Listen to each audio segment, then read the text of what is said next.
시작할까요? 네. 이제 뭐 늦게 오시는 분들 신경 쓰지 말고 그냥 제 시간에 해버려야 되겠어요. 괜히. 지난주에는 조금 순서를 바꿔가지고 저희가 하도 조국 장관 때문에 말이 많아가지고 오기라고 하는 전국시대 때 유명한 군사 전문가이자 개혁가의 일생을 통해 가지고 앞으로 이 문제가 어떻게 흘러갈 것인가 이런 얘기를 잠깐 해봤습니다. 지난주에 동영상 보셔서 아시겠지만 오기는 죽으면서 70여 가문의 적폐 가문들을 그죠? 죽으면서도 제거하고 간 아주 지략가이자 또 굉장히 불우한 또 개혁가이기도 했습니다. 어쨌든 간에 현재 벌어지고 있는 여러 가지 문제점들이 이제 드러났으니까 법무부 장관이 소신껏 일을 잘 처리해서 쌓인 적폐들을 좀 많이 개혁하고 갔으면 좋겠다라고 하는 그런 바람에서 이제 오기의 일생하고 한번 대비를 시켜봤는데 그 중에서도 특히 이제 오기한테 쏟아졌던 가짜 뉴스들 이야기를 제가 집중적으로 이제 분석을 해드렸어요, 그죠? 그래서 한국 사회가 여러 가지 문제점이 많습니다만은 이번에 검찰 개혁이 어느 정도 마무리되고 나면 이제 언론 개혁 쪽으로 옮겨가지 않을까 싶습니다. 예, 또 그렇게 돼야 되고 당연히 사회의 공기라고 하는 언론이 지금 가장 타락해 있는 모습을 보여주고 있기 때문에 국민들의 여론을 엉뚱한 방향으로 끌고 가고 있고 정신 건강에도 굉장히 안 좋거든요. 하루 종일 말도 안 되는 이야기 틀어놓고 판단력이 조금 부족한 분들을 그쪽으로 끌고 가려고 하는 그런 못된 언론들은 좀 퇴출돼야 되지 않겠냐 그런 생각도 한번 해봤습니다. 오늘은 다시 이제 원래 순서대로 돌아와서요.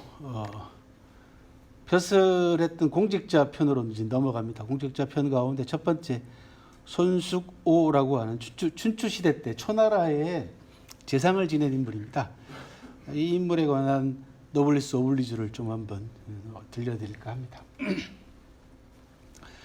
다시 한번 말씀드립니다만 사마천은 사기 순리열전과 홍리열전 그리고 중간에 끼어있는 유림열전이라고 하는 세 편의 공직자들의 기록을 통해 가지고 공직자들의 노블레스 오블리주를 역사가로서는 아마 세계 최초로 제시한 그런 역사가가 될 겁니다만 그 가운데서 순리열전에 나오는 첫 번째 대목은 공직자가 어떤 태도로 일을 임할 것인가라는 부분에 관한 아주 간결한 정리가 되어 있습니다. 법이라는 것은 백성들을 좋은 쪽으로 끌기 위함이고 형벌이란 나쁜 자를 처단하기 위한 것이다. 간단하잖아요, 그죠? 굉장히 간단한 겁니다. 죄를 지은 사람은 법을 통해 가지고 처벌을 하는 겁니다.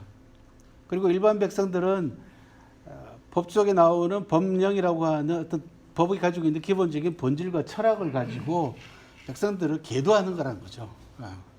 이렇게 합시다. 또는 뭐 이렇게 하셔는 안 됩니다. 이렇게 좋은 쪽으로 끌고 나가는 것이 법이지 무조건 처벌하는 게 능사가 아니라는 겁니다. 그래서 사마천이 보여주는 법에 대한 인식이라는 건 뭐냐 그러면 그 경계선상이죠. 범법과 준법의 경계선상이라는 게 항상 사람들이 오고 가고 있기 때문에 법관이라는 사람들, 특히 공직자들은 그 경계 지점을 잘 헤아려서 경중을 헤아려서 처벌을 해야 되는 것이지 무조건 법률 조항만 갖다 들이대 가지고 예를 들어서 뭐 우리 사회에도 그런 일들 많았지 않습니까? 슈퍼마켓에서 뭐 몇천 원짜리 훔쳐 먹었다고 몇 년씩 지적 살리가 이거는 아니거든요, 그죠? 그런 부분들에 대한 사마천의 지적입니다, 이게. 그래서 법문하고 집행이 잘 갖추어지면은 법조항도 잘 갖추어지고 법도 잘 제대로 집행이 되면은 백성들이 두려워하죠. 아, 저게 원칙대로 하는구나 라고 해서 스스로 자기 자신을 경계한다는 거죠. 그러나 공직자들은 그것 말고도 한 단계 더 필요한 게 뭐냐 그러면 자기 자신의 몸을 잘 수양한 사람이 관직에 오르면은 법을 가지고 문란하게 만드는 적이 없다라는 겁니다. 왜? 좀 전에 말씀드린 대로 그런 법의 경계라는 부분에 대한 철학적 인식을 제대로 된 의식을 바탕에 깔고 있기 때문에 함부로 칼을 휘두르지 않는다는 거죠. 지금 현재 한국 사회의 문제는 뭐냐 그러면은 법이라고 하는 무기를 가지고 아무렇게나 막 그냥 그 무부라 그러죠, 그죠? 도살꾼처럼 그냥 망나니처럼 마구 휘둘러대고 있기 때문에 국민들한테 지탄을 받고 있는 거 아니겠습니까, 그죠? 표창장 하나 때문에 기소를 했는데 공항에서 3kg 마약을 들고 들어오는 애는 그냥 또 영장을 기각하고 하는 이런 것들은 국민들이 딱 쳐다보기만 해도 야, 지금 비아냥거리는 게 가장 재미난 비아냥이 뭐냐면 야, 너 마약 들고 들어오기 잘했다. 표창장 들고 들어왔으면 어떻게 될 뻔했냐. 이 비아냥이잖아. 이 얼마나 국민들이 지금 사고방식이 깨어 있는가라는 걸 아주 적나라하게 보지 않습니까? 그걸 전혀 지금 현재 모르고 있다는 거죠. 그래서 공직자들 특히 이제 법조항만 공부한 사람들에 대한 인문학적 그 공부, 교육 이런 부분들이 뒷받침되지 않으면은 이게 이런 것들은 사실 여러분들이 아니고 법하는 사람들이 와서 들으면 딱 좋겠다는 생각을 많이 하거든요, 그죠? 그런 겁니다. 그래서 직분을 다하고 이치를 따르는 것 그 자체가 다스림이다라는 거죠. 직분이라는 것은 자기한테 주어진 책임과 이 일을 충실히 해내는 것이고 이치라는 건 세상사 이치지 않습니까? 결과적으로 공직자가 받들어야 될 이치는 뭐냐 그러면은 옛날 같으면 백성들을 위해서 좋은 관리가 되는 것이고 오늘날도 똑같습니다. 국민들을 위해서 국민들을 힘들게 만드는 사람을 처벌하려고 애를 써야 되는 것이지 국민들을 힘들게 만드니까 지금 이런 꼴들이 나는 겁니다. 어찌 위험만 사나움만 갖고 되겠는가라는 말로 순리열전의 사마천은 논평을 아주 정말 멋진 말을 하고 있습니다. 옛날에 고전들이 가지고 있는 큰 힘 가운데 하나는 이 함축하고 있는 의미가 심장하다는 거죠. 그래서 의미심장하다고 얘기하지 않습니까? 그 뜻이 굉장히 깊습니다. 그리고 그 여운이 오래 갑니다. 깊고 길다란 뜻이거든요. 심장은. 그래서 이런 대목들. 그래서 사마천이 순리열전에서 즉 노블레스 오블리주를 확실하게 실천한 공직자 5명을 순리열전에서 소개를 하고 있습니다. 역사상 최초의 노블레스 오블리주를 실천한 사람들에 대한 기록이다라고 보시면 되겠어요. 2100년 전의 역사책 아닙니까? 사마천 사기는. 그래서 오늘 여러분들하고 제일 이제 나이 많은 분부터 소개를 하는 겁니다. 오래된 분이 이제 손수구고, 다음 주에는 이제 정자산이라는 분을 소개해 드릴 거고, 그 다음에는 여기 나와 있는 인물이 아니고, 누구였죠? 한 사람이? 기억이 잘 안 난다. 스케줄표 좀 봐주실래요? 안자죠, 안자. 안녕, 안자. 이렇게 세 사람을 벼슬한 사람들로 소개를 해드리도록 하겠습니다. 근데 잘 재미난 건 뭐냐 그러면요. 사마천이 노블레스 오블리주를 실천한 이 순리열전에다가 기록한 5명을 잘 보시면 전부 다 춘추 전국시대 때 사람이잖아요. 그런데 가혹한 백성들을 가혹하게 다스렸던 홍리들은 전부 다 자기 당대 사람들입니다. 그래서 자기 당대의 현상을 과거의 훌륭한 공직자들의 기록을 빗대가지고 비판하는 거죠. 지금 공직자들 어떻게 하고 있는가 잘 봐라 라고 하는 경고를 날리고 있는 겁니다. 이게 이제 사마천 사기가 보여주는 그 비판 정신인데, 사마천의 고뇌입니다. 사실은 고민이죠. 대놓고 막 비판하기 힘드니까 여러 장치를 동원해가지고 이런 방식으로 이제 비판을 하고 있습니다. 그 가운데 오늘 손수구를 소개해 드릴 텐데요. 정자산은 다음 주에 소개할 거니까 남겨두고, 공의휴라고 하는 전국시대 때 노나라의 박사이자 박사 출신으로 재상을 지낸 사람은요, 어느 날 공무를 마치고 집에 돌아와서 밥을 먹는데 자기 집 채소가 너무 맛있는 거야, 반찬 중에서. 그래서 야, 이 채소 어디서 났냐 그러니까 우리 집 뒷뜰에서 심어서 뽑은 거라 그래요. 당장 하인들한테 명령해가지고 자기 집 밭을 모두 다 갈아엎게 했다. 그리고 자기 집에서 짜는 배가 옷감이 너무 질이 좋은 거예요. 그래서 배틀을 다 없애버리겠다라고 하는 그런 노블레스 오블리주를 실천한 인물입니다. 내가 백성들이 농사를 짓고 채소를 가꾸고 옷감을 짜는데 내가 내 집에서 그걸 전부 다 자급자족을 하게 되면은 백성들은 그거 어떻게 먹고 살라고 하는 거냐 해서 전부 다 밭을 갈아엎게 하고 배틀을 전부 다 없애겠다라는 그런 일화를 남긴 사람이고요. 석사라고 하는 춘추시대 때 초나라의 재상은 살인죄를 지은 아버지를 도망시킨 다음에 자기 스스로 목숨을 끊어가지고 아버지 죄를 대신 받았다라고 하는 그런 인물이고요. 이일이라고 하는 춘추시대 때 진나라의 법관은 자기가 판결을 잘못 내려가지고 사람을 죽게 합니다. 그랬더니 자기 스스로에게 사형을 선고합니다. 그랬더니 진나라 문공이 임금이 아니 그렇게 따지면 너를 법관으로 임명한 나도 잘못 아니냐. 사람이 실수할 수도 있는 거지. 그랬더니 제가 고위 간직에 있으면서 많은 녹봉을 받고도 주변 사람들하고 한 번도 제대로 나눠주지도 못했고 능력 있는 사람에게 자리를 양보하지도 못했습니다. 그러고도 제가 판결을 잘못 내려서 사람을 죽게 했으니 죽음으로 사죄하는 것이 당연합니다. 라는 말로 자기 스스로 자결했던 그런 인물도 있습니다. 잘 아시다시피 한국 현대사에 온갖 악법과 그 다음에 툭하면은 간첩죄를 만들어 가지고 그죠? 예. 얼마나 많은 무고한 사람들을 전부 다 죽게 만들었습니까? 지금 다 국가가 배상을 하고 복원을 하고 있습니다만은 여전히 그런 판결을 내렸던 사람은 그것조차도 자기가 판결을 내린 부분에 대해서 단 한마디도 사과의 말도 하지도 않고 오히려 큰 소리를 치고 있는 그런 현실입니다. 그런 점에서 이 사마천이 순례열전에서 보여주는 이 5명의 공직자들은 시사하는 바가 상당히 많습니다. 사마천의 순례열전은요, 그 이후에 중국 역사상 큰 영향을 미칩니다.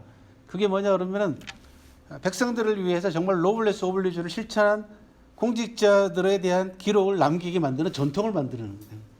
그 사마천의 순리열전으로 시작을 해가지고 그 다음에 순리전 똑같은 이야기입니다. 그 다음에 양리전 좋은 관리라는 얘기입니다. 그 다음에 양릉전 재능이 뛰어나고 능력 있는 그리고 어진 사람들을 관리들에 관한 기록 이런 기록들이 중국 역사책 속에 들어가게 되는 겁니다. 그러니까 사마천의 사기가 위대하다라고 자꾸 제가 주장하지만 거기에는 갖다 이유를 대면 수도 없이 갖다 댈 수가 있는데 바로 이런 것들, 이런 전통입니다.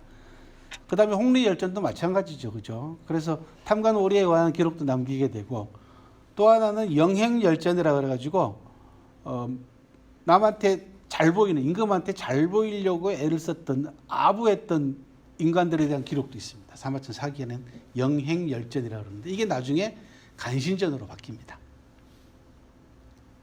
이게 얼마나 그 철두철미한 역사의식을 가지고 있었는가라는 걸 잘 보여주는 것이고 또 하나는 역사라는 것이 역사를 이끌어 나가는 최고의 리더하고 그 밑에 그 리더를 보좌하는 벼슬아치들의 청렴성이 얼마나 백성들한테 중요한가라는 부분들을 역사책 속에 이런 기록들로 남겨놓음으로써 후대 사람들에게 경계하게 만들어주고 또 교훈을 주고 있는 겁니다. 그래서 송나라 때 들어오면은 비추라는 사람이 아예 염리전이라고 하는 기본 다른 단독 책도 하나 냅니다. 그리고 이제 좋은 공직자들은 우리나라에서는 뭐라고 부르냐 그러면 청백리라고 부르죠, 그죠? 중국에서는 염리라고 합니다. 청렴했던 관리들이라고 합니다. 그리고 첫 시간에 제가 잠깐 말씀드렸나 모르겠는데 문제 얘기할 때 얘기를 한다. 중국 사람들에게는 꿈이 3개가 있는데 하나는 명군몽이고 그죠? 훌륭한 군주를 바라는 꿈이 있고 그 다음에 깨끗한 관리에 대한 꿈이 있다. 청관몽이 있고 이도저도 안 되면 협객을 꿈꾼다 해서 협객몽이 있다라고 말씀을 드렸잖아요. 그죠? 예.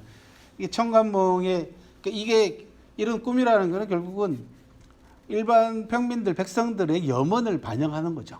그러니까 사마천이라는 역사학자가 백성들의 이런 염원을 잘 헤아렸기 때문에 순리열전이라고 하는 열전을 하나 만들고 또 홍리열전을 대조적으로 만들어 가지고 후대 경계하고 경고하고 있는 거죠. 그죠? 우리 옆 동네에 장성에 훌륭한 청백리가 한 분 계시죠? 아세요? 예, 박수량 무덤이 거기 장성에 있지 않습니까? 백비라고 하는 너무나 깨끗해가지고 아무것도 기록하지 않고 묘비를 그냥 공간으로 남겨놨다고 해서 박수량의 백비가 굉장히 우리나라에서 대표적인 청백리로 기록이 남아 있고 또 유적도 남아 있습니다. 나중에 장성 갈 기회가 있으면 한번 찾아보시기 바랍니다. 근데 우리나라 역사를 잘 훑어보시면 아시겠지만은 우리나라의 청백리가 진짜 가뭄에 콩나듯이 나요. 거의 없습니다. 참 그것도 연구 대상 가운데 하나인데 없을 리는 없었을 텐데 진짜 없었나 요즘 그런 생각 많이 합니다. 그죠? 황희정성 같은 경우도 청백리로 쭉 교과서에도 나오고 가르쳐 왔지만 실질적으로는 또 안 그렇다라는 게 최근에 또 밝혀진 사실 가운데 하나고 해서 참 어렵다. 한국사. 아무튼 염리에 대한 중국의 역사가 꽤 오래됐는데 그 기원은 사마천의 순리열전으로부터 출발하고 있고 그 순리열전의 출발점이 바로 오늘 말씀드린 손수고라고 하는 사람입니다. 그래서 중국 역사상 청백리의 대명사 하면은 여러분들 잘 아시는 오른쪽에 얼굴 새카만 양반이 누구냐 그러면 포청천이에요. 예. 송나라 때 포청천 하면은 제일 유명하죠, 그죠? 예. 근데 사실 중국의 청백리의 역사를 거슬러 올라가 보면은 이 오늘 소개해드리는 2,500여 년 전에 손수고라는 사람하고 만나게 됩니다. 오늘 그 이야기를 들려드리도록 하겠습니다.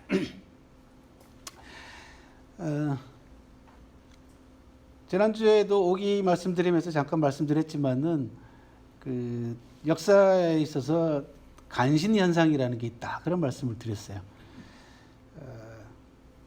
대개 이제 매국노들하고 간신들하고 거의 이제 일란성 쌍생아를 이루고 있는데 간신 현상은 역사를 굉장히 어둡게 만들었던 부정적인 측면의 역사입니다.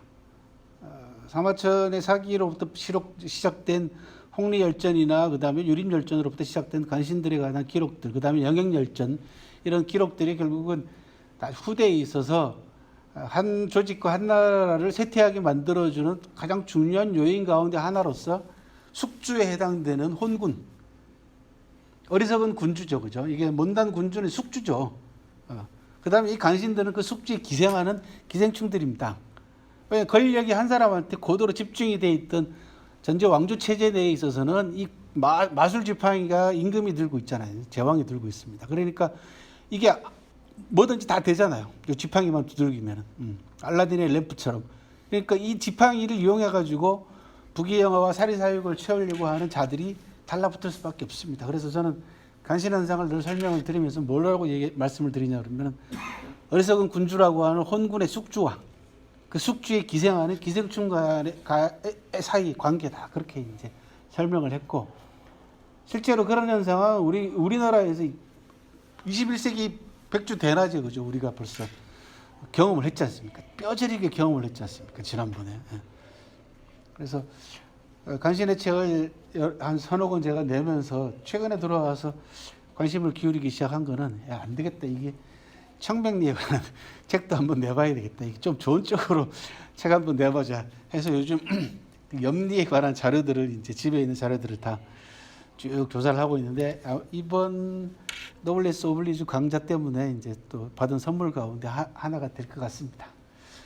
그래서 다스림과 혼란, 안정과 위기는 탐관 오리, 그 다음에 염관, 청백리를 버리고 쓰느냐 사이에서 결정이 난다라고 하는 아주 냉엄한 역사 법칙 하나를 확인할 수가 있고요. 그리고 완전 무결한 염리의 표상으로서 오늘 손수고를 소개를 함으로써 한국 사회가 필요로 하는 공직자가 어떤 모습일까 이런 것들을 한번 생각하시면서 강의를 들으시면 되겠습니다. 손수고는 기원전 대개 639년에 태어나서 593년에 세상을 떠난 걸로 이제 대체적으로 추정을 하고 있습니다. 뭐 보시면 알겠지만 예순을 못 넘겼죠, 나이를. 그죠? 예, 예순을 못 넘겼습니다. 한 50 맞나요? 아니다. 몇 살까지? 60? 아니다. 뭐 47세까지밖에 못 사는 것 같은데요, 그죠? 예. 50을 채 못 넘긴 사람입니다. 일찍 재상이 됐던 것 같습니다. 재상 우구라는 사람이 장왕에게 손수고를 추천한 걸로 기록이 나옵니다. 근데 손수고는 출신이 기사라고 하는 지역의 촌뜨기 출신입니다. 거기에다가 이 사람은 뭐가 전문이냐 그러면 수리 전문가입니다.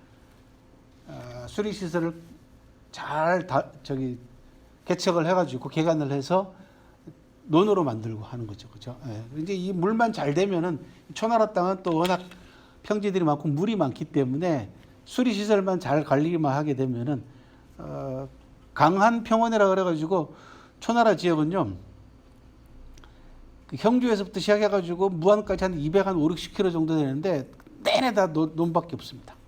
그러니까 250km 가까이를 가도 똑같은 것만 장면을 볼 수 있는 그런 쌀농사의 곡창지대입니다. 이 지역의 곡창지대를 만드는 데 역사는 바로 이 손수구 같은 사람이 일찍부터 수리시설을 잘 구축을 해가지고 수천 년 동안 농지를 만들므로써 거기가 중국을 대표하는 논농사 지역이 된 겁니다. 외모를 보면요, 대머리에다가 왼쪽 다리가 길어서 짝다리랍니다. 그래서 쓰면 키가 수레에도 못 미쳤다. 그렇게 기록이 돼 있어요. 순자라고 하는 책에. 이런 인물입니다. 그런데 우구라는 사람이 장왕에게 이 손수구를 한사코 추천을 합니다. 이게 내력을 모르는 사람이잖아요. 시골 천뛰기에다가 수리 전문가라는데 이게 과연 초나라의 재상으로 적합한가 장왕도 의심스럽잖아요. 그런데 우구가 한사코 추천을 했단 말이죠. 근데 여기에는 야사에 따르면 누가 입김을 가했냐 그러면 번희라고 하는 한 여성이 입김을 가합니다. 이 누구냐 그러면 장왕의 부인입니다. 그래서 중국의 여성들 그 재능이 있고 재치 있고 현명했던 여성들을 기록할 때 항상 빠지지 않고 등장하는 인물이 장왕의 부인이에요. 그 장왕의 부인이 번희라고 합니다. 이 번희가 우구를 만나가지고 전임 재상인 우구를 만나가지고 재상 자리에 계시면서 지금까지 인재를 몇 명이나 추천했습니까? 라고 물어보는 거예요. 그랬더니 우구가 이제 당황하는 거죠. 갑자기 왕비가 와가지고 인재를 몇 명이나 추천했냐 물어보니까 당황하면서 아이고 인재를 제가 알아보지를 못해가지고 추천을 못했다. 이제 이렇게 대답을 합니다. 그랬더니 우이가 아니 이 넓은 초나라 땅에 이 큰 초나라 땅에 인재가 없단 말입니까? 얼마든지 인재가 있을 거 아닙니까? 재상이 해야 될 역할이 뭐 임금을 보좌해야 되는 재상의 역할이라는 것은 결국은 좋은 인재를 추천을 해서 그 인재로 하여금 나라를 잘 다스리게 만드는 것이 재상의 임무 아닙니까? 라고 쫑크를 준단 말이에요. 그래가지고 우구라는 사람이 여기저기 수소문을 해가지고 손수구를 추천을 받아가지고 극구 추천을 하고 자기가 물러났다. 그런 이야기입니다. 훗날 이 고사를 가지고 장나라 시대 때 유명한 시인인 장렬이라는 사람이 이렇게 썼습니다. 초나라가 폐주국이 될 수 있었던 것은 번희의 힘이었다라는 말로 한 여성의 힘을 굉장히 강조를 하는 시를 남기기도 했습니다. 손수구가 재상이 되자 호구 장인이라는 사람이, 이름 참 어렵죠, 그죠? 호구 장인이라는 사람이 찾아와가지고 손수구하고 대화를 나누는 장면이 열자에 기록이 되는데 이 대화가 참 의미심장합니다. 이렇게 얘기합니다. 호구 장인이 당신이 지금 막 재상이 됐는데 이런 얘기 들어보셨죠? 지위가 높고 권력이 있고 녹봉이 많은 사람들에게 보통 사람들은 원한을 가지는데 괜히 이제 그 오늘날로 표현하면은 이제 시기하고 질투하는 마음을 가진다는 얘기입니다. 권력이 높고 재산도 많고 그다음에 지위도 높은 사람, 벼슬도 높은 사람한테는 반감을 가진다 그러는 거죠. 보통 사람들은 일반적으로 반감을 가지는데 그 세 가지가 시기, 혐오, 원망이다. 들어봤냐? 이렇게 물어봅니다. 그러니까 이 세 가지 원한이라는 거는 결과적으로 벼슬아치들이 잘하느냐 못하느냐에 따라서 나오는 거겠죠. 주로 못할 때 저런 것들이 나오겠죠, 그죠? 그러면서 그러니까 한국 사회가 갖고 있는 가장 큰 문제 가운데 하나가 그 부자들에 대한 막연한 혐오가 있는 거죠. 저 사람이 정당하게 돈 벌지 않았을 거야라고 아예 지레 짐작해버리는, 그게 지금까지 노블리스 오블리주가 실천이 안 되는 바람에 일어나는 현상 아닙니까, 그죠? 그것만 잘 됐으면은 뭐 부자들을 아이고 저 사람 열심히 일해가지고 존중하죠, 부자들을. 근데 거꾸로 한국 사회는 그런 부분들이 늘 정경유착부터 시작해가지고 좋지 않은 부분들을 많이 보고 백성들이 살다 보니까 이런 돈 많은 사람들, 권력을 가지고 있는 사람들, 지위가 높은 사람들에게 그냥 막연하게 시기하고 혐오하고 원망한 마음을 갖고 있다. 그런 이야기입니다. 반감을 갖고 있다는 얘기야. 그런 얘기 들어봤냐라고 물어보니까 이게 몇 년 전 이야기라고요? 2600년 전 이야기입니다. 2600년 전이 똑같다는 얘기죠. 그래서 칼 막스라는 사람은 뭐라고 얘기했냐 그러면 역사는 똑같은 사건이 2번 반복된다. 그런데 재미나게도 뒤에다 하나 붙입니다. 한 번은 희극으로, 한 번은 비극으로 그렇게 아주 재미난 얘기를 한 적이 있는데 어쨌든 간에 역사라는 게 가만히 보시면 비슷한 현상들이 자주 반복됩니다. 칼 막스는 2번이라고 얘기했지만 실질적으로 여러 번 반복이 됩니다. 그런데 그때마다 본질이나 성격을 조금씩 달리하긴 하지만은 그래도 근본적인 문제점들은 그 안에 담고 있는 중요한 문제점들은 크게 달라진 것이 없어 보입니다. 문제는 뭐냐 그러면은 그런 계속해서 반복되고 있는 역사가 던져주는 교훈을 사람들이 받아들이지 못한다는 거죠. 계속 똑같은 어리석음을 반복한다는 거죠. 이게 이제 인성의 약점입니다. 사실 인성이 가지고 있는 기본적인 약점 때문에 그렇다고 해서 모든 사람들이 다 역사를 공부하고 역사를 배우면서 그 교훈을 얻는 건 또 아니지 않습니까? 그래서 그리스 속담인가 그런 이야기가 있습니다. 인간이 역사가 주는 교훈을 받아들이지 못하는 가장 큰 또 하나의 교훈 중에 하나는 그 교훈을 교훈으로 받아들이지 못한다는 거다라는 겁니다. 한 번도 받아들여 본 적이 없다라는 말로 또 비꼬기도 했는데 아무튼 간에 손수구가 재상이 되자 호구장인이라고 하는 은자가 찾아와가지고 현자가 찾아와서 저렇게 질문을 던집니다. 그랬더니 손수구가 저렇게 얘기를 합니다. 저는 벼슬이 높아질수록 뜻을 더욱 낮추었고 권력이 커질수록 마음을 작게 먹었고 녹봉이 많아질수록 더 많이 베풀었으니 적어도 세 가지 원망은 피하고 살았습니다. 그래서 오늘 제 5강의 주제가 아까 보셨지만은 세 가지 원망은 피하고 살았다라는 게 이제 주제가 됩니다. 공직자의 기본적인 자세를 손수구가 자기 스스로의 공직 생활을 하면서 이제 또는 일을 하면서 갖춰야 될 자세 세 가지를 가지고 얘기를 했습니다. 장자에 보면은 손수구하고 관계되어 있는 이제 또 좀 길긴 합니다만은 이런 대목이 나옵니다. 이걸 이제 삼진삼퇴라고 하는데요. 손수건은 재상 자리에 3번 쫓겨났다가 3번 임명됩니다. 그 이유에 대해서는 정확하게 나와 있지는 않습니다만 그 삼진삼퇴에 관한 이야기가 있습니다. 이렇게 얘기합니다. 당신께서는 3번이나 재상에 임명되었지만 한 번도 영광스러워하는 것을 본 적이 없고 3번이나 해직돼서 고향으로 돌아갔지만 한 번도 힘들어하거나 괴로워하는 걸 본 적이 없다. 처음 저는 당신의 이런 심리 상태를 의심했다. 지금 보니 당신의 마음은 정말 태연자약하다. 평화롭다 그런 이야기죠. 대체 어떻게 그럴 수 있냐라고 물어봅니다. 그러니까 사람이 재상 자리에 임명이 되면은 그죠 영광스러워서 들뜨기도 할 것이고 그 다음에 쫓겨나게 되면은 억울하기도 할 것이고 그죠 잘못이 없이 쫓겨났을 경우에는 원망도 될 것이고 한데 전혀 그런 걸 못 봤으니 도대체 어떻게 그럴 수 있냐 불가사의다 라고 얘기를 하니까 이렇게 얘기를 합니다. 저한테 무슨 초인적인 힘이 있겠습니까? 나는 그저 재상에 임명된 일을 피할 수 없는 책임이라고 생각했고 자리에서 쫓겨난 것은 막을 수 없는 일로 생각했을 뿐입니다. 나는 그 일이 내 마음대로 좌지우지할 수 있는 것이 아니기에 일이 풀리는 대로 그냥 내버려 둔 것입니다. 그래서 이렇게 태연자약할 수 있죠. 내게 무슨 초인적인 능력이 있겠습니까? 그냥 나는 이른바 영광이나 괴로움이 대체 누구 것인지 분간할 수 없을 뿐입니다. 대체 그게 내 건가? 아니면 재상 것인가? 만약 재상 것이라면 나하고 아무 관계도 없고 아무런 관계가 없으면 내가 영광스러워하거나 괴로워할 이유가 없지 않습니까? 만약 그게 내 것이라면 재상과는 또 아무런 관계가 없지 않습니까? 재상과 관련이 없는 이상 내가 그 자리를 맞느냐 맞지 않느냐를 가지고 영광스러워하거나 괴로워하거나 할 필요가 어디 있겠습니까? 바람이나 쏘면서 유름할 시간도 없는데 뭐 때문에 귀천을 생각하고 그것 때문에 슬프고 기뻐해야 됩니까?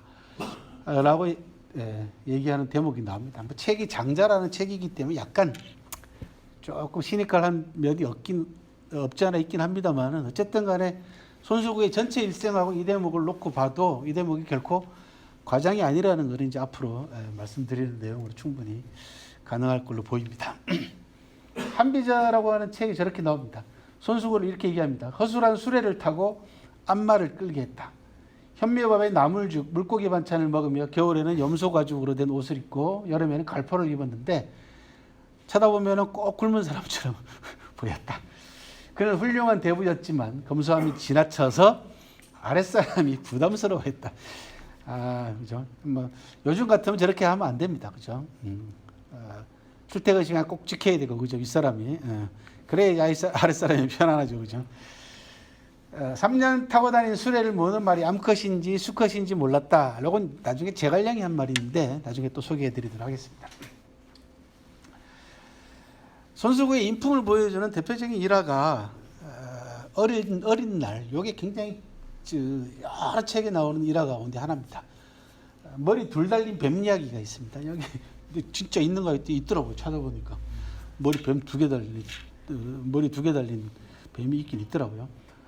손수구가 어린 날 바깥에 나갔다가 땅바닥에서 머리 둘 달린 뱀을 봅니다. 그래서 손수거가 작대기로 그 뱀을 죽입니다. 이제 왼쪽 오른쪽 가운데 그림들이 다 손수거가 뱀을 이제 죽이는 장면들입니다. 집에 돌아와가지고 어머니를 붙들고 손수거가 엉엉 웁니다. 그랬더니 왜 그러냐 하더라. 그랬더니 제가 듣기로 머리 둘 달린 뱀을 죽이게 되면은 일찍 죽는다고 합디다. 어머니를 두고 제가 먼저 죽게 생겼으니 불효막심한 자라서 제가 웁니다. 그렇게 얘기를 해요. 그랬더니 어머니가 네가 참으로 좋은 일을 했는데 설마 하늘이 너에게 일찍 하느님이 데려가겠냐? 그렇지 않다 하고 다독거려 줬다는 얘기가 나옵니다. 손수가 머리 둘 달린 뱀을 죽인 이유는 다른 이유가 없습니다. 다른 사람이 이 뱀을 죽였을 경우에 그 사람이 일찍 죽는다는 거죠. 자기가 죽인 겁니다. 2600년 전에는 뭐 지금도 미신 있으니까 이때 미신이야 말할 것도 없죠. 그죠? 그러니까 어린 나이에도 그 얘기를 들었으니까 이게 누가 지나가다가 머리 둘 달린 뱀 혹시 누군가 죽이게 되면 그 사람이 일찍 죽어버리고 그걸 안타까워가지고 자기가 죽인 거다. 그리고 어머니한테 와서 울었다는 거죠. 어머니보다 일찍 죽어서 불효자가 될까 봐. 이 손수고라는 사람이 인품입니다. 이게 아주 유명한 일화 가운데 하나고 중국에서는 초등학교부터 시작해가지고 어릴 때 애들 교육시킬 때 이 손수고 이 일화를 굉장히 많이 교육을 시킵니다. 자, 재상이 되고 난 다음에 장왕하고 이제 컴비가 돼가지고 정치를 할 때 손수구가 어떤 정책을 했는가 이제 몇 가지 일화가 남아 있는데, 첫 번째는 장왕이 화폐가 가볍다고 크게 바꾸라고 합니다. 뭐 크게라기보다 무겁게 바꾸라는 거예요. 옛날에 화폐는요 무게로 값을 따졌어요. 지금은 이제 액면가로 따지지만 옛날에는 무게로 따집니다. 그래서 최초로 중국을 통일한 진시황이 화폐를 통일했을 때 그 통일 화폐 이름이 반량전입니다. 한량, 두량 할 때 량이고 반량이에요. 무게. 그 다음에 한나라 때 화폐 가운데 가장 대표적인 것은 오수전이라고 하는 화폐가 있는데 그것도 오수라는 건 무게단입니다. 5호자에다가. 그 화폐가 너무 가벼우니까 무겁게 하라고 얘기를 합니다. 그랬더니 손수거가 왕을 직접 만나가지고 지금까지 백성들은 이 화폐가 아무런 문제 없이 다 써왔습니다. 이미 다 익숙해져 있기 때문에 백성들의 기본 생활하고 관계되어 있는 이런 부분들을 자주 바꾸시거나 변경해버리거나 없애버리거나 하면은 백성들이 크게 불편합니다. 그러니까 화폐 무게를 바꾸는 것에 대해서 취소해 주세요라고 해서 취소시킨 경우가 있고요. 두 번째는 장왕이 자기가 타고 다니는 수레가 마음에 안 들어. 그러니까 너무 수레가 낮다고 해가지고 수레를 높이게 합니다. 그러면 이제 그 위에도 키워야 되잖아요. 그죠? 등치도 키워야 된다고. 일단 수레를, 그러니까 그 중형차 타고 다니는데 대형차 타고 싶다. 그 얘기예요. 다른 얘기 아닙니다. 자, 수레를 키우면 무슨 문제가 발생하냐 그러면요. 문턱이 이제 문제가 발생합니다. 옛날에는 성문 안으로 들어가거나 관측문 안으로 들어갈 때 이제 문턱이 있잖아요. 그죠? 그 문턱을 이제 수레가 넘어야 되는데 이 문턱을 높여야 된다고. 장황수레 정도 수레가 이제 커지면요. 거기에 맞춰 가지고 그러면 문제가 무슨 문제가 발생하면 백성들이 타고 다니는 수레들은 그 문턱을 못 넘어가는 거예요, 이제. 내려가지고 왜 이제 사람이 많이 타고 있거나 무게가 많이 실려 있으면 무거워 가지고 이게 짜부러진다고요.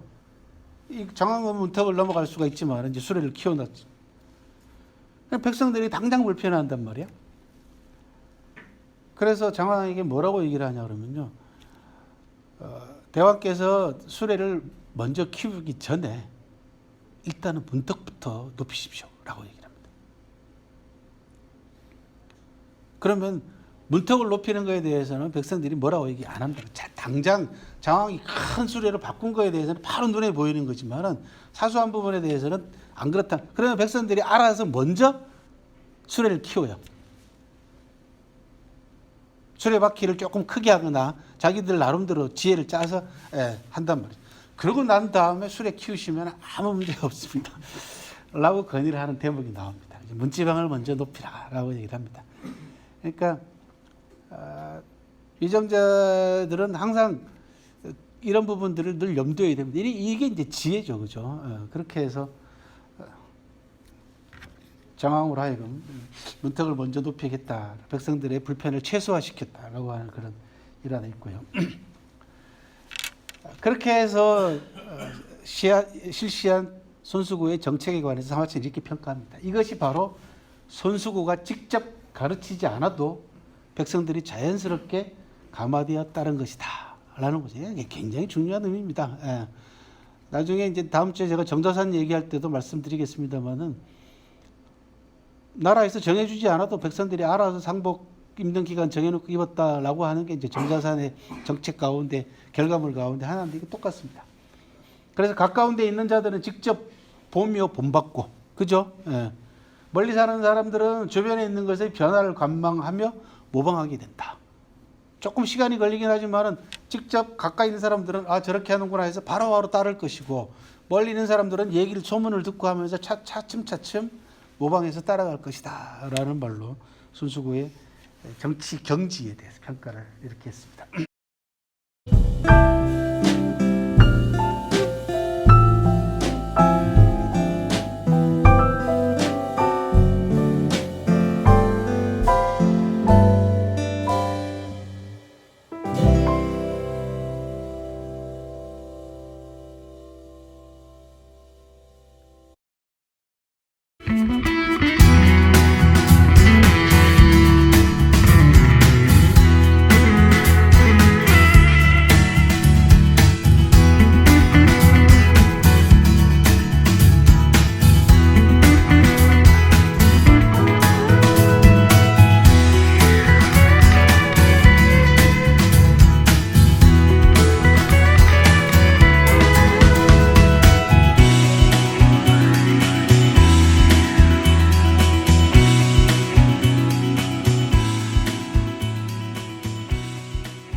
종합적으로 사마천은 이렇게 평가합니다.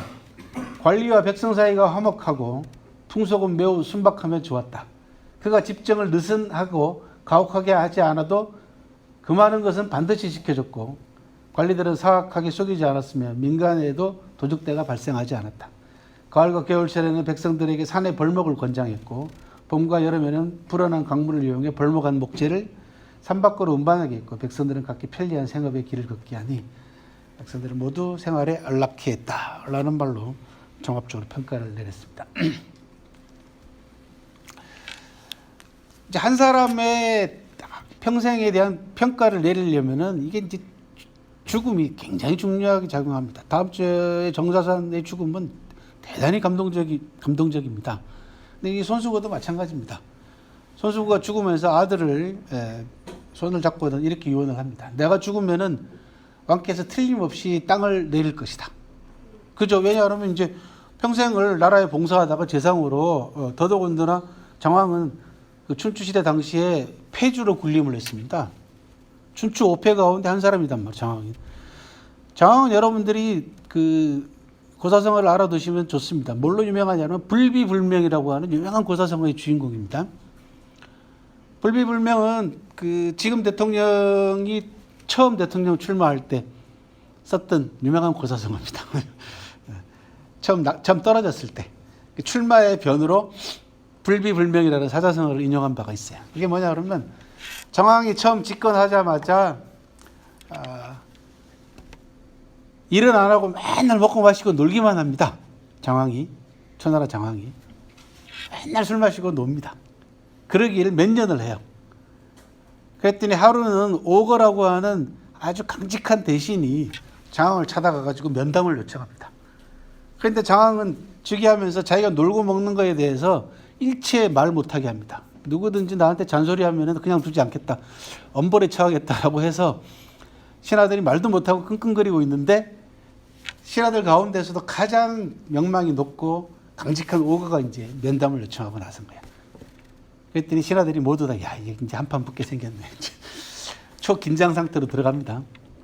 그래서 면담 날짜가 잡히고 날짜가 다가와서 오거가 장황을 만나서 얘기를 시작을 합니다. 근데 장황을 만난 오거가 뜻밖에도 뭐라고 얘기하냐 그러면 대왕. 이제 젊은 장황도 굉장히 긴장합니다. 이 양반이 와가지고 나한테 뭐라고 할지 자기도 이미 경계태세에 들어간 거예요. 이제 인상 빡 쓰고 목소리 쫙 깔고 대왕 무슨 말씀을 하시려고 그래요? 수수께끼 하나 낼랍니다. 갑자기 이상해지는 거야 분위기가. 뭐 잔소리 하려고 오는 줄 알았더니 수수께끼를 하나 내겠다는 거죠. 분위기가 일순간 조금씩 이제 누그러뜨려지면서 무슨 수수께끼요? 그랬더니 혹시 보셨는지 모르겠지만 대왕 그 침소 앞에 큰 나무 한 그루 있는데 그 나무에 언젠가부터 큰 새가 한 마리 날아와가지고 둥지를 틀고 살고 있는데 어찌됐는지 이놈의 새가 3년 동안 울지도 않고 날지도 않습니다. 날지도 않고 울지도 않습니다. 이게 불비불명입니다. 날지도 않고 울지도 않습니다. 요즘식으로 얘기하면 어떤 세계예요? 이렇게 물어보는 겁니다. 그러니까 이제 분위기가 완전히 바뀐 겁니다. 이게 윗사람한테 충고하고 직언할 때도 이게 요령이 필요합니다. 그래서 이런 공부를 해놓으시면은 도움이 많이 됩니다. 그죠? 이때 중요한 건 뭐냐? 이게 리더가 그걸 알아먹어야 된다. 못 알아먹으면 방법이 없어. 그죠? 그때 장황이 무슨 말씀인지 알았어. 물러가 계십시오. 라고 얘기를 합니다.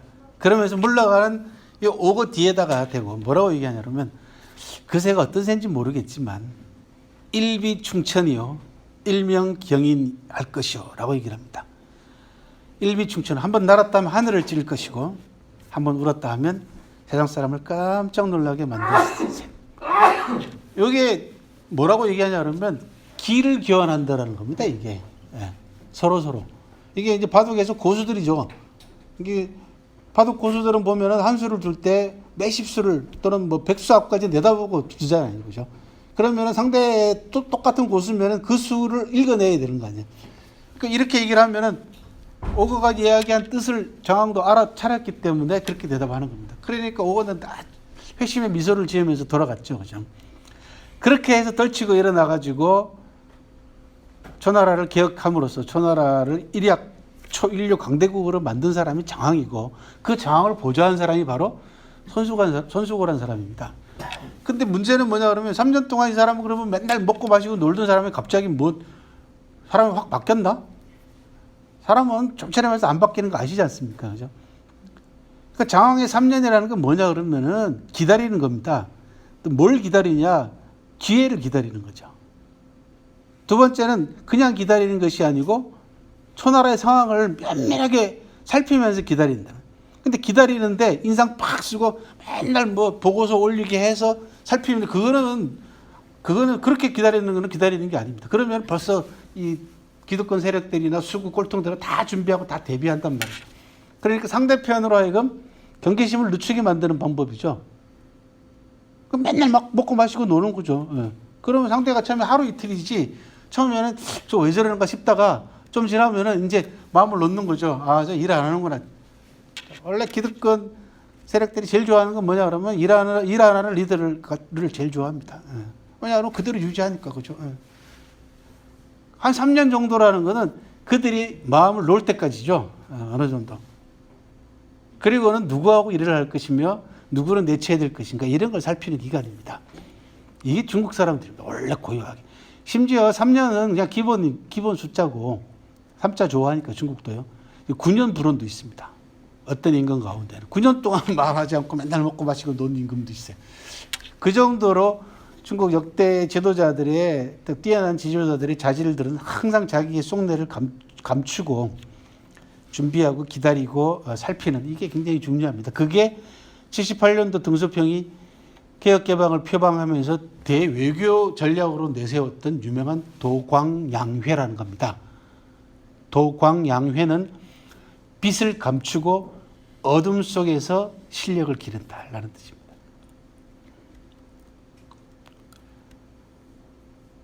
다음 주에 말씀드릴 정자산이 남긴 유명한 명언이 있습니다. 그 가운데 하나만 소개해드리면은 코끼리는 뿔 때문에 죽는다라는 유명한 말이 있습니다. 그죠?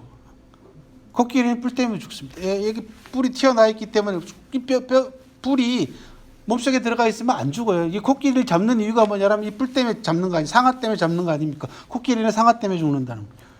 그러니까 자기 모습을 겉으로 자꾸 드러내기 시작하면 결국은 상대편한테 수를 읽히게 되고 맞는 거죠. 근데 개혁개방을 이제 막 시작하면서 큰 소리 치고 자기 자신 실력 막 보여주겠다고 뻐기고 까불고 그러면은 미소를 비롯해서 강대어로부터 두들겨 맞는 거죠. 이걸 30년 동안 유지한 겁니다. 30년을. 장장 30년을요. 후진타오 때까지 거의. 그리고 시진핑 때 들어와가지고 대국 굴기를 하는 거죠. 중국 굴기를 하는 겁니다. 이제는 뜰치고 일어나겠다는 거죠. 그래서 중국 사람들하고 비즈니스 하거나 중국 사람들하고 교류할 때는 이런 부분들을 제대로 인식하지 못하고 그냥 우리 기분대로 했다가 다 망하는 거죠. 다. 우리나라 기업인들이 실패하는 대부분의 이유 중에 하나가 그겁니다. 이겁니다. 제대로 알지 않고 들어가는 거죠. 그래서 제가 오죽했으면 유튜브를 하면서 좀 알자 중국 그렇게 이름을 붙였겠습니까? 그죠? 아무튼 간에 나라를 위해서 평생을 봉사한 사람이니까 죽으면은 당연히 상을 내립니다. 우리가 훈장을 내리듯이 그죠? 왕께서 봉지를 내릴 텐데 이게 또 안 받으면 또 그것도 무례예요.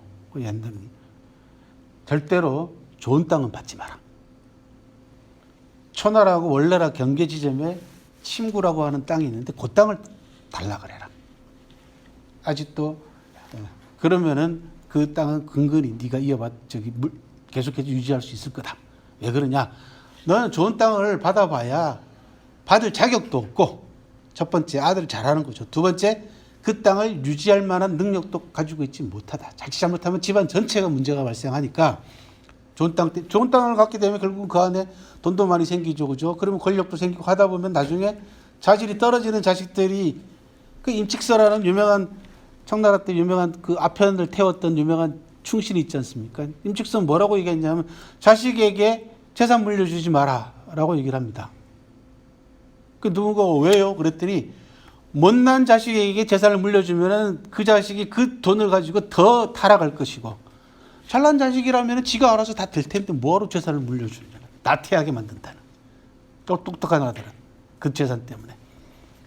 이게 능력이 안 되는 자식이 좋은 땅을 많이 물려받아 놓으면 나중에 이건 아까 말씀드린 손수의 기본 철학이 뭡니까? 시기, 질투, 원한 이거 세 가지를 피하고 살아는 사람이지 않습니까? 그래서 나중에 뭐라고 아직도 그 봉지를 잃지 않고 있다라고 얘기한 거죠. 왜 이게 못 건드리거든요. 그냥 조금 나는 걸로 먹고 사는 거예요. 그죠? 그나마 근근히 집안 유지할 정도의 생계 유지할 정도의 땅이니까 누구 건드리지도 않아요. 왜? 척박한 땅이거든요. 그렇게 해서 후손을 보존한 겁니다. 이게 후손의 자질이 뛰어나느냐 못하느냐 부모가 잘 알지 않습니까? 부모가 그런 점을 고려해서 이게 물려줄 거냐 말 것이냐 이런 것도 고민을 사실 하라는 거죠. 뭐 재산들 없으시니까 걱정 없으시죠? 자, 손수의 유언과 관계되어 있는 동영상을 하나 보시겠습니다. 그 사이 저는 물도 좀 마시고.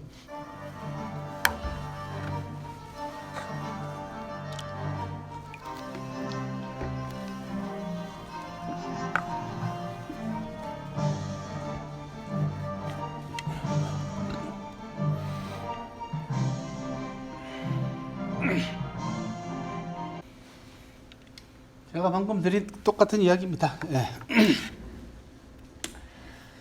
손수고의 일생에서 가장 감동적이고 돋보이는 일화는 우맹의관이라고 하는 고사성어입니다.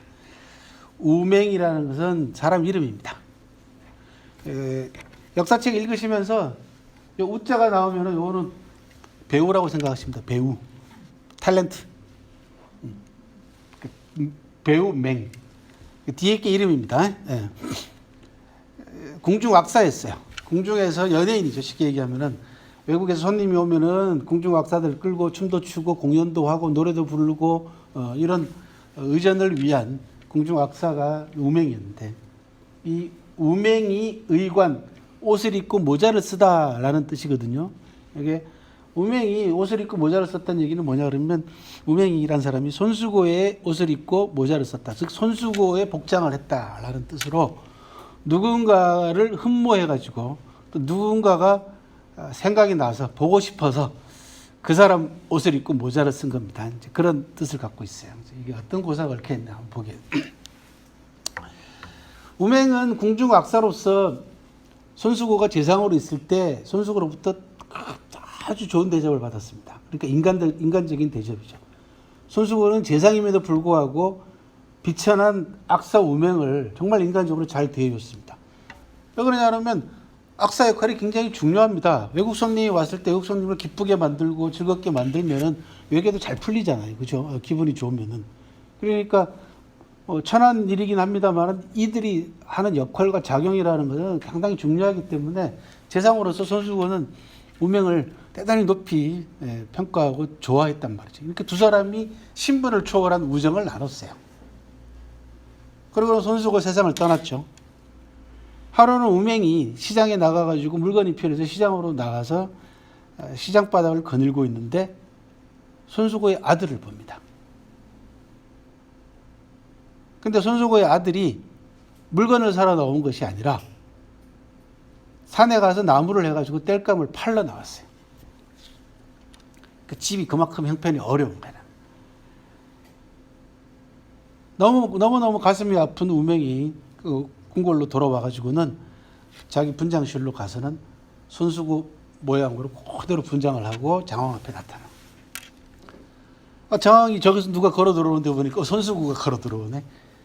장왕도 얼마나 반가웠겠어요. 그죠? 근데 가까이 자세히 보니까 이게 우명이네.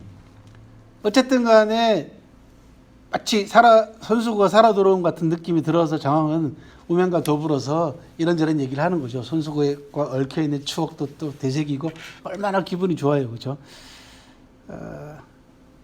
돌아가신 부모님이나 사랑했던 사람들에 대한 추억을 이렇게 누군가 가까운 사람하고 되새기고 또 얘기를 하다 보면은 이게 영원히 정화되는 느낌이 난단 말이에요. 기분도 좋지 않습니까? 임금도 이제 그런 느낌을 받은 거야.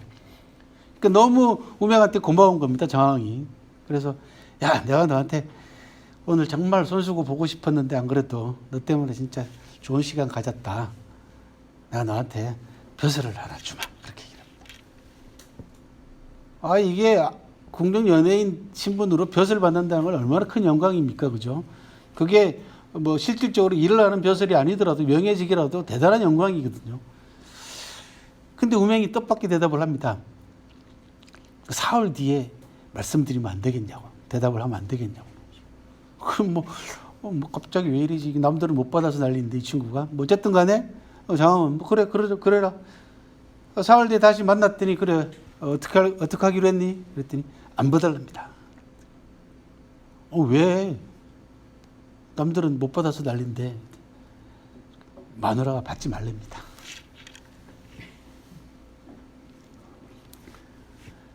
왜? 그랬더니 그 자리에서 우명이 춤을 추면서 노래를 하나 부릅니다. 유명한 이제 우명의 청렴가라고 하는 노래입니다. 제목은 제가 붙인 거고요. 노래 제목은 없습니다. 자, 이 노래 제 가사야. 탐광오리는 해서는 안 되는데도 하고 청백리는 할 만한데도 하는구나. 탐광오리가 되면 안 되는 것은 추하고 비천해서인데 그래도 하려는 까닭은 자손의 배를 불릴 수 있기 때문이지. 청백리가 되려는 것은 고상하고 깨끗해서인데 그래도 하지 않으려는 것은 자손들이 배를 걸기 때문이라네. 그대여 초나라 재상 손수고를 보지 못했는가 라고 노래를 부릅니다. 이 장황에 듣고 보니까 뭔가 사연이 있는 것 같거든요. 그래서 물어보니까 야차자차해서 이차저차합니다. 그래서 손수고 집안을 또 돌봐주게 했다라고 하는 그런 일화가 남아 있습니다. 이렇게 해서 손수고는 중국 역사상 최초의 청백리, 청렴의 대명사이자 표본으로 역사의 기록을 남기게 됩니다. 그래서 역대 유명한 사람들이 이런 얘기들을 남겼습니다. 유능한데 재물이 많으면 그 의지가 손상되기 쉽고 어리석은데 재물이 많으면 잘못만 늘어갈 뿐이다 라고 하는 한나라 때 소광이라는 사람이 재물을 자손들에게 어떻게 할 것인가 라는 문제에 대한 이야기들을 하고 있고요. 자손이 나와 같으면 돈을 남겨주어 못하겠는가 라는 말은 임칙스 아까 말씀드린 그 얘기를 하면서 그렇게 얘기를 했고요. 제갈량은 손수고는 마차를 3년이나 타면서 마차를 끄는 말이 암컷인지 수컷인지 몰랐다. 참 훌륭한 사람이다 라는 말로 제갈량도 청백리의 대명사입니다. 여러분들은 이제 제갈량을 되게 삼국지에서 신출귀몰한 인물로 알고 있지만은 역사 속의 제갈량은 아주 대단히 깔끔하고 아주 결백한 사람입니다. 출사표라고 하는 천하의 명문을 이제 남기면서 그 속에서 자기가 중국 역사상 최초로 재산 신고를 합니다. 공직자 재산 신고 제1호입니다. 역사상. 자기 집 이야기하고 밭은 얼마나 있고 뭐 이런 얘기를 쭉 해요. 그런데 제갈량이 죽고 난 다음에 제갈량의 재산을 다시 조사를 해보니까 땅은 단 한 뼘도 늘지 않았고 집의 재산도 돈도 단 한 푼도 늘어난 바가 없는 걸로 조사가 됐습니다. 그래서 제갈량 하면은 중국 역사상 최고의 청백리 가운데 한 사람이죠. 그리고 제갈량에 관해서는 여러분들이 삼공이라고 하는 단어를 좀 알아두시면 좋겠습니다.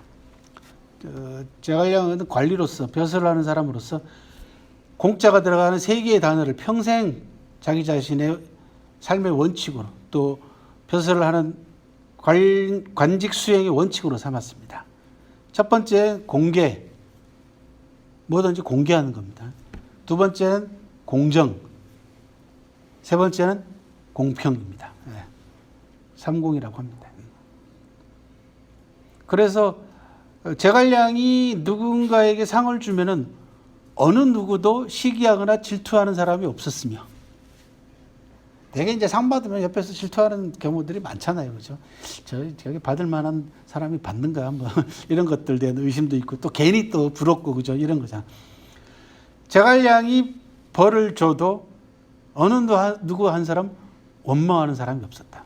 라는 거죠. 받아야 될 사람한테 상을 준 것이고 처벌을 당해야 될 사람한테 처벌을 줬기 때문에 원망하지 않았다. 이런 삼공의 원칙에 입각한 그래서 만고의 충절이라고 합니다. 제갈량은. 그리고 중국 사람들이 가장 사랑하는 사람입니다. 그러니까 중국 역사상 존경을 받는 사람이 여러 사람이 있는데요, 여러분들. 관우 같은 경우는 이제 신이 됐잖아요. 이제 산인물로서 신이 됐어요. 이제 외경이라고 합니다. 약간 두렵기도 하고 존경하기도 하는 사람이죠. 하지만 인간적으로 사랑, 이건 좀 거리가 멀잖아. 그렇죠? 그 다음에 공자 같은 경우는 이제 무 쪽에서는 관우가 신으로 초왕을 받았다면 문 쪽에서는 공자님이 성인이잖아. 지성이라고 하잖아요. 그죠? 그래도 멀죠. 인간적으로는. 좀 논어 같은 걸 여러분들이 깊이 읽어가지고 공자의 인간적인 면모 같은 것을 보게 되면 또 사랑할 수도 있습니다. 굉장히 사랑스러운 측면이 꽤 많은 사람이긴 합니다. 굉장히 유머 감각도 뛰어났던 사람이고.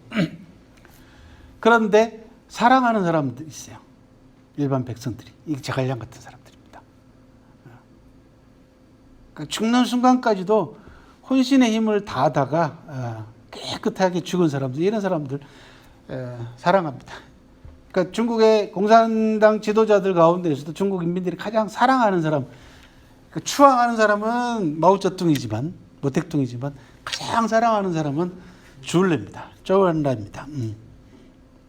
제갈량하고 거의 비교를 많이 하거든요.周恩来는 뭐 평생 자식도 없었고 가진 것도 아무것도 없었고, 그 다음 죽으면서 자기 자신의 시신을 화장해서 뼈가루를 비행기에서 뿌려달라고 했어요. 조국 산하에 뿌려달라고 유언해서 간 사람이죠. 이런 뿌리들이 있기 때문에 그 뿌리를 거슬러 올라가면 오늘 이제 여러분들한테 소개해드린 손수구하고 닿는다는 거죠.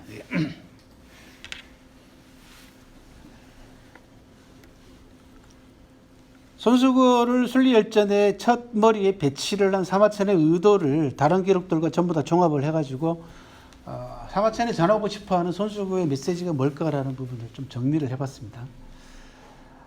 한나라를 세운 고조 유방은 가혹한 정치를 벌이고 너그러운 통치를 실행했다. 간교함을 억누르고 중후함을 제창하여 배를 삼킬 만한 큰 고기조차 빠져나갈 수 있을 정도로 법망이 느슨했다. 하지만 그 결과 관리의 치적이 실수 없이 더 좋아졌고 백성들은 편안하고 즐거웠다. 이렇게 볼 때 나라의 안정은 도덕의 힘에 있는 것이지 냉혹한 법령에 의존하는 것이 아니다. 라는 아주 유명한 또 명언을 남겼습니다. 그래서 사기에 보면은 주나라 문왕이라는 사람이 있습니다. 주문왕. 주나라를 건국하는데 틀을 놓은 사람입니다. 그러니까 그 아들 무왕 때 와가지고 은나라를 멸망을 시키고 주나라를 건국을 했는데 나중에 그 아들이 이제 아버지는 왕이 아니었지만 추증을 해서 문왕이라고 부릅니다. 주문왕이 하루는 외출을 해가지고 나가서 시찰을 하는데 시냇가에서 고기를 잡는 어부를 봐요. 그런데 어부의 건물이 너무 촘촘한 거야. 그래서 피레미까지 다 잡을 정도가 된 겁니다. 그랬더니 문왕이 참 가혹하다. 그물 3면을 터라. 이렇게 얘기를 합니다. 만개 3면이라고 합니다. 그물 3면을 터라는 거죠. 그렇게 해서 다른 고기들이 다 빠져나올 수 있게끔 했다. 이 이야기를 들은 천하의 사람들이 문왕의 덕이 금수에까지 미쳤구나. 라는 유명한 또 말을 합니다. 심승에까지 미쳤구나. 거기서 나온 유명한 단어가 법망과 덕망이라는 겁니다. 법의 그물과 덕의 그물이라는 겁니다. 그래서 이 만개삼면은 어부의 그물도 아니고 법의 그물도 아닌 문왕이라는 사람이 덕의 그물을 얘기를 합니다. 덕망이라고 얘기를 합니다.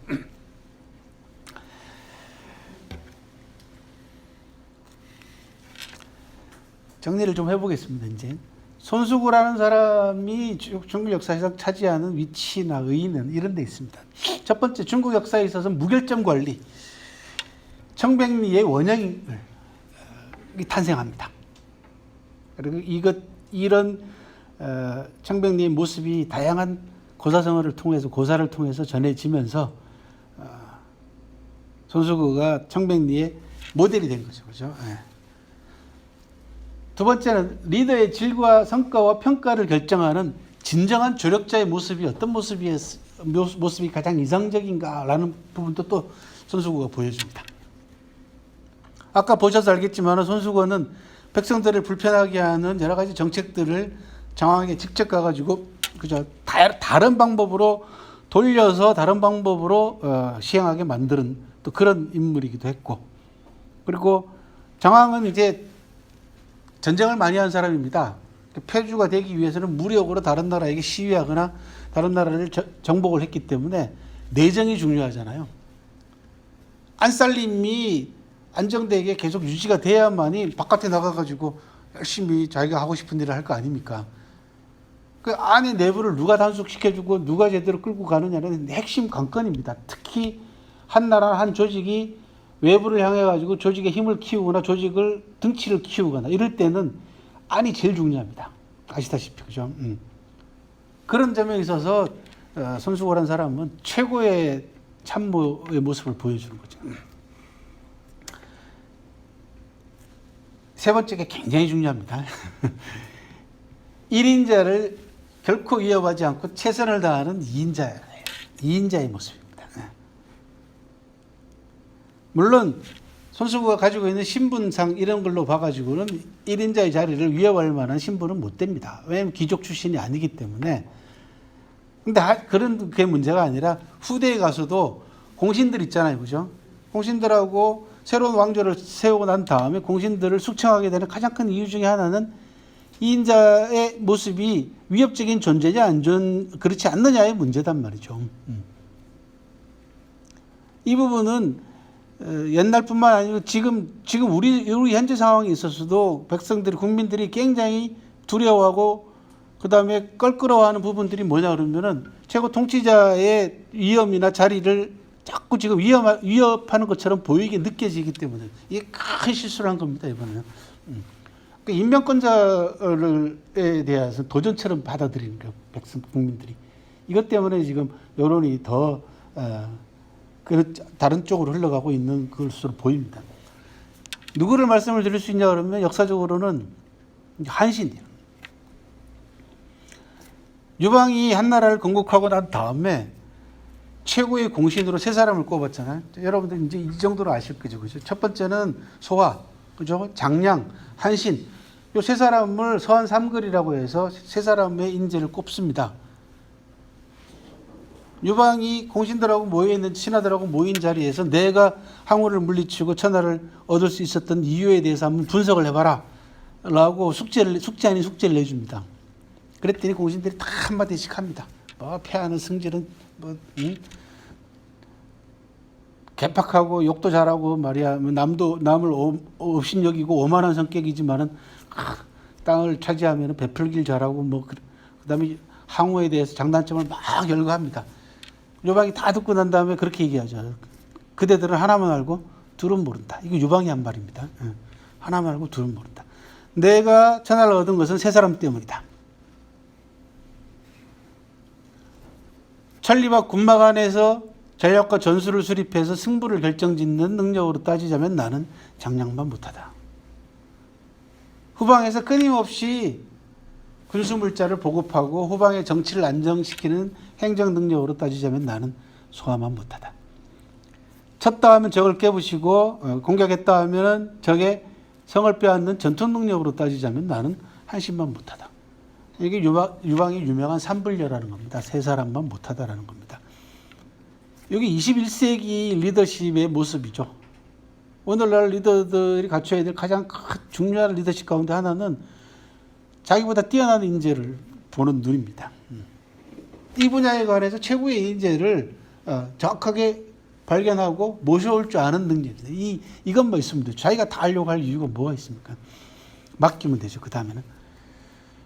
그러고 난 다음에 나중에 천하를 통일하고 난 다음에 한신하고 만난 자리에서 유방이 한신하고 아주 의미심장한 대화를 나눕니다.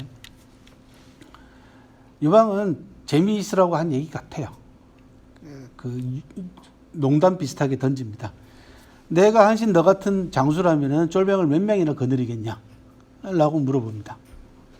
그랬더니 사실은 한신은 단순한 무인입니다. 정치를 잘 모르는 사람이에요. 근데 거기에다가 눈치도 없어. 이게 또 문제단 말이죠. 예. 그랬더니 한신이 뭐라고 얘기하냐 그러면 폐하는 10만이면 족합니다. 이렇게 얘기합니다. 10만 명이면 족합니다. 그 이제 유방이 살짝 기분이 나빠진 거죠. 이거 봐라. 그런 너는 여태까지도 한신이 눈치를 못 챕니다. 거기 또 돌직구를 날려요. 저는요 다다익선이죠. 유명한 다다익선이 거기서 나오는 겁니다. 예. 다른 데서 나오는 게 아닙니다. 사마천 사기에 나옵니다. 다다익선. 이제 유방이 이제 빈정이 상했어 이제. 기분 나쁘죠. 이제. 그래서 이제는 직구를 던집니다. 본심을. 그렇게 잘난 놈이 왜 내 밑에 있어? 그제서야 한신이 아차한 거죠. 말 잘못했네. 그래서 둘러댑니다. 뭐라고 둘러대냐? 폐하는 선장장이십니다. 장수를 잘 다루는 장수이십니다. 장상지장이다. 장수 위의 장수이십니다. But it's late. 늦었죠, 그죠? 예. 이게 말 순서를 바꿔야 된단 말이에요. 이게 정치가하고 얘기할 때는 항상 말을 조심해야 되는 이유 중에 하나가 거기 있습니다. 특히 무인들은 한번 생각을 해보십시오. 초안쟁패 때 한신을 대장군으로 임명하면서 한중이라고 하는 완전히 오지에서 빠져나와가지고 항우하고 대등하게 싸움을 하게 만들어주는 장본인이 한신입니다. 그 한신은 싸우는 족족 이겨요. 그래가지고 한 번은 유방은 한신 군대를 전부 다 빼앗아가지고 자기가 전투 나가 자기는 또 깨져. 그럼 한신이 또 훈련을 시켜놔요. 이런 출중한 능력을 가지고 있는 병법가이자 야전사령관이 1등 공신인데 천하가 다 안정되고 정권을 다 차지하고 난 다음에 황제하고 이야기하는 대목에서 너는 쫄병을 몇 명이나 거느릴 수 있냐? 그럼 많으면 많을수록 좋다. 어떤 1인자가 그 2인자를 경계를 안 하겠습니까? 군권을 가지고 있는데, 병권을 가지고 있는데. 그래서 다다익선이라고 하는 네 글자 뒤에는 제가 항상 말씀드립니다. 토사구팽의 그림자가 어른어른거리고 있는 거단 말이에요. 결국은 얼마 안 돼서 결국은 한신은 토사구팽 당합니다. 삼족이 멸하는 그것도 아주 비참한 치열을 맞이하잖아요. 항상 2인자의 문제는 뭐냐면 거기에 비해서 소환은 어떻게 됐습니까? 소환은 평생 승상 노릇을 하다가 물론 전전긍긍하면서 살긴 했습니다만은 소환은 숙청당하지 않았습니다. 왜? 바로 이겁니다. 1인자를 결코 이어가지 않는 존재, 2인자. 그래야지 이게 정쟁과 갈등을 피합니다. 특히 정권 초기나 조직이 확대하려고 할 때라든지 조직의 힘을 키우려고 할 때, 이럴 때 나라가 대외적으로 성장하려고 할 때 이럴 때는 이 2인자 역할이 대단히 중요하다는 거죠. 그 표본을 손수구가 딱 맞게 보여주는 겁니다.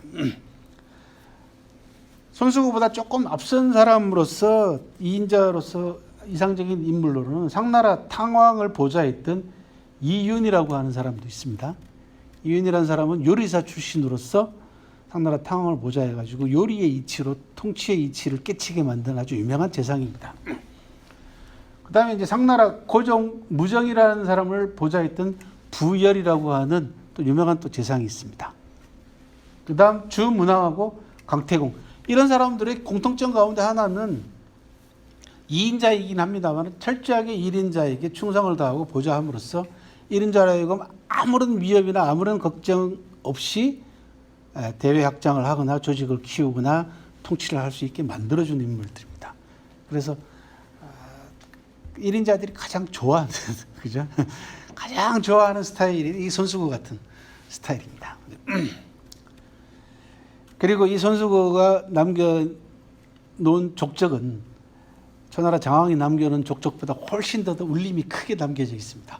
초나라 장왕은 원래 임금 집안 출신으로서 자기가 임금이 됐고, 그리고 손수구를 비롯한 여러 사람의 보좌를 받아서 폐주가 되긴 했습니다만은 대외를 정복하고 나오는 정책 외에 그 밖에 다른 사람들한테 감동을 주는 장면은 없다는 거죠. 이 통치자들 그렇잖아요. 특히 왕조체제 내에서는 감동을 주기가 만만치 않습니다. 3년부라는 감동을 주는 게 아니잖아요. 감동이 아니라 조직을 이끌어 나가는 사람들이 배울 수 있는 요령을 가르쳐 주는 거죠. 굉장히 좋은 요령을 가르쳐 주는 것 중에 하나지만 손수구가 남겨놓은 건 전부 다 감동을 주는 일화들이 남겨있죠. 어렸을 때 일화부터 시작해서 마지막 유언에 이르기까지 그늘이 크다라는 거죠. 나무가 크면은 그늘도 큽니다. 그죠? 한 사람의 오블리주가 가져다 주는 역량과 그 파급 효과라는 거는 그 한 사람이 평생을 어떤 소신과 어떤 원칙을 가지고 실천하면서 살았느냐로 결정을 하죠. 또 그 죽음까지. 손수구는 그런 면에 있어서는 거의 완벽한 모델이다 라는 말씀을 드리고 싶네요. 그죠? 자, 정리를 하겠습니다. 손수구와 관계되어 있는 노블리스 오블리주는 우맹의관, 그죠? 지렴지사, 봉법수직, 봉직순리 이런 말로 되게 요약을 할 수가 있고요. 지렴지사, 청렴을 지키며 죽다. 봉법수직, 법을 받들고 자리를 지키다. 봉직순리, 직분에 따르고 순리를 따르다. 이거 전부 다 사마천 사기에 나오는 손수구와 관계, 순리열전하고 관계되어 있는 명언들이고요. 그 다음에는 수서 2학전에 나오는 공자 제자 언언이라는 사람이 남긴 유명한 또 말이 있습니다. 사군수, 사욕의, 붕우수, 사소이 이런 말이. 자신이 모시는 군주와 공을 다투면, 그죠? 군주를 모시면서 이게 수를 따지면 그런 이야기입니다. 그죠? 동사입니다. 저게 공을 따지면은 사욕의, 틀림없이 군주를 욕되게 만든다. 자기가 모시는 주군을 욕한다는 거죠. 단점을 떠들게 되고 결국은 욕을 당하게 된다. 붕우수 사소이, 친구와 공을 다투면, 그죠? 친구하고 술을 다투게 되면은 사소히 멀어진다. 사이가 멀어진다.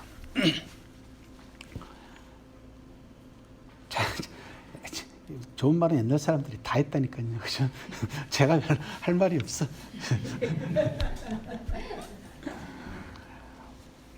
명나라 때 사람이 평려양이라는 사람의 목계용담이라는 그래요. 자다기명 기명부족, 자다기능 기능부족이다. 자신의 명성을 떠벌리는 사람은 도리어 그 명성의 부족함을 증명하는 것이고, 자신의 재능을 자랑하는 사람은 반대로 그 능력이 없다는 것을, 부족하다는 것을 보여주는 것이다. 참 어렵게 얘기합니다. 간단하게 얘기하면 빈수레가 요란하다. 그죠?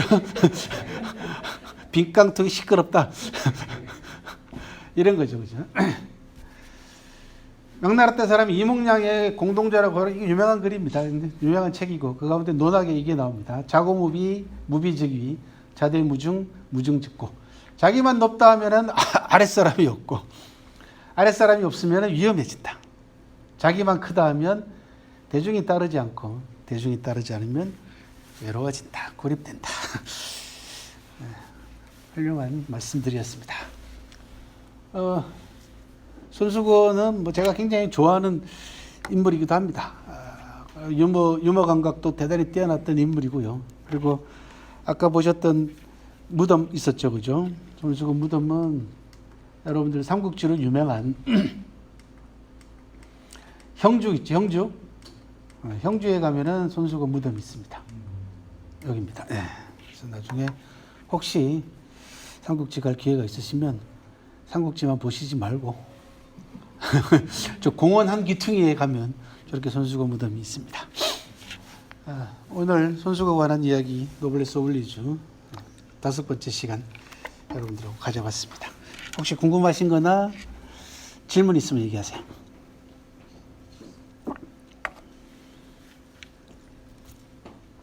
안마라고 승마를 몰랐단 말이 무슨 뜻입니까? 신경 안 썼다는 얘기입니다. 내가 타고 다니는 말이 수컷인지 암컷인지 그걸 몰랐다는 얘기죠. 그냥 나라에서 주는 대로 받아서 썼다는 거죠. 그 좋은 말인지 이게 나쁜 말인지 뭐 이게 몇 cc짜리인지 뭐 그거 신경 안 쓰고 그런 티커를 줘도 탔다는 얘기입니다. 쉽게 얘기하면. 궁금한 거 있으면 질문하세요. 이게 굉장히 제 딴에는 굉장히 쉽게 여러분들한테 얘기한다고 애를 쓰지만은 사실 오래전 이야기고 다 한자들이고 한분들이라서 들을 때는 그럴듯하다 얘기 들리시지만 돌아서면 잊어버리신다고. 그래서 궁금한 걸 얘기를 하셔요. 중국도 보면은 왕들도 무덤이 있고 손소같이 이런 재상들도 무덤이 있잖아요. 그러면 일반인들도 무덤을 많이 썼을 거 아니에요? 옛날에는 썼죠. 그런데 진짜 중국을 돌아다니면 무덤을 그냥 지금은 안 씁니다. 예. 과거에 있던 무덤들, 과거에 있던 무덤들은 유명한 사람 것 말고는 거의 대부분 다 농토화됐고 다 깔았죠. 없습니다. 예. 그리고 지금은 매장을 전혀 허용하지 않는 건 아닙니다. 자기 땅이 있으면은 이제 자기가 경작하는 농지가 있으면은 화장해서 논밭에다가 밭에다가 주로 비석 하나 세우는 것 정도는 허용을 합니다. 비석은 많이 봤어요. 무덤 일반인 무덤은 보기가 좀 힘들더라고요. 저 14억이 무덤 쓰면 어떻게 되겠습니까? 큰일 납니다. 예.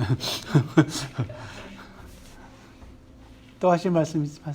관계는 없는 것 같은데 오늘 네. 건국 70년에 대해서만 한번. 건국 70주년? 네. 예.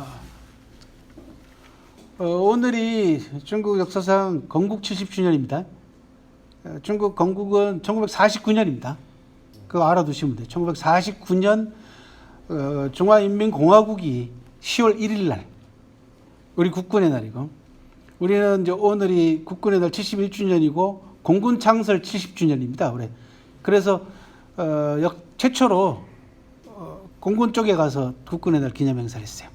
굉장히 그 바람직한 행보 가운데 하나입니다. 우리나라 군대들 우리 이제 다다음 주 지나고 나면은 이제 군인들 이야기 또 말씀을 드리겠습니다만, 우리나라 이제 군도 큰 문제잖아요, 그죠? 여러 가지 문제점을 많이 안고 있는데 이런 자그마한 아무것도 아닌 행보 같지만은 상당한 의미가 있는 행보입니다.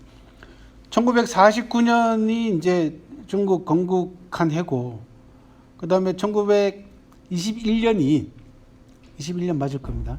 중국 공산당 창립한 해입니다. 그래서 내후년이면은 중국의 공산당 창립 100주년이 돼요. 그리고 2049년이면 중국 건국 100주년이 되죠. 그래서 21세기 내에 중국에 량거 바이니엔이라고 합니다. 두 개의 100주년이 있어요. 중국 가면은 제일 많이 등장하는 캐치플레이즈 가운데 하나가 용어가 양계 100년이라는 거예요. 두 개의 100년입니다.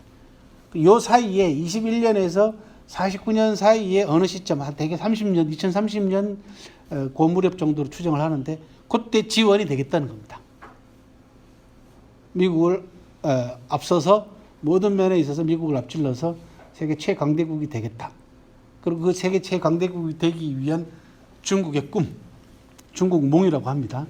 이게 시진핑 국가주석이 내세운 가장 중요한 10년 동안의 중국을 이끌어가는 핵심 단어입니다. 차이나 드림 또는 차이니스 드림이라고 합니다. 그리고 최근에 나온 것 중에 하나는 마이 드림입니다. 마이 드림, 워더멍, 내 꿈이다. 그래서 차이나 드림, 중국의 꿈, 차이니스 드림, 중국인의 꿈, 나의 꿈, 이렇게 세 개의 꿈이 쫙 단어가 같이 나와가지고 중국 사람들을 이렇게 정신적으로 엮어내는 그런 큰 표로 지금 현재 내세우고 있다. 그렇게 말씀을 드릴 수가 있겠어요. 오늘 중국의 건국 70주년이다. 또 하신 말씀 있습니다. 수업 끝났는데요. 저희 일이 와 있어가지고 네, 다음 주에 뵙겠습니다. 수고 많이 하셨습니다.